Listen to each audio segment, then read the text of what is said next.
चला तर घरातील सगळ्यांचीच फरमाईश एकाच पदार्थामध्ये पूर्ण करू. त्यासाठी एका बाउलमध्ये 1 वाटी बेसन घ्यायचं आहे.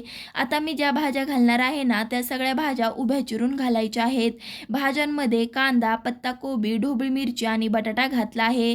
त्याचबरोबर चवीनुसार मीठ, पाव चमचा हळद, 1 चमचा जिरे, अर्धा चमचा ओवा, चिमूटभर हिंग, 1 चमचा जाडसर कुटलेले धने, 2 ते 3 हिरव्या मिरचीचे तुकडे, बारीक चिरलेल्या कढीपत्त्याची पाने आणि भरपूर सारी बारीक चिरलेली कोथिंबीर घालून मिक्स करून अर्धा वाटी पाणी घालून घेतल्यावरती ह्या पद्धतीने भजीचं पीठ भिजवून घ्यायचं आहे. भजी तळण्यासाठी तेल आधीच गरम करून घेतलं आहे.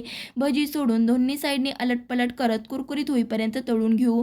तुम्ही सुद्धा त्याच चवीची भजी खाऊन जर कंटाळला असाल ना, तर ह्या पद्धतीने मिक्स भजी नक्कीच ट्राय करा. कुरकुरीत अशी भजी तळून झाल्यावरती काढून घेऊ.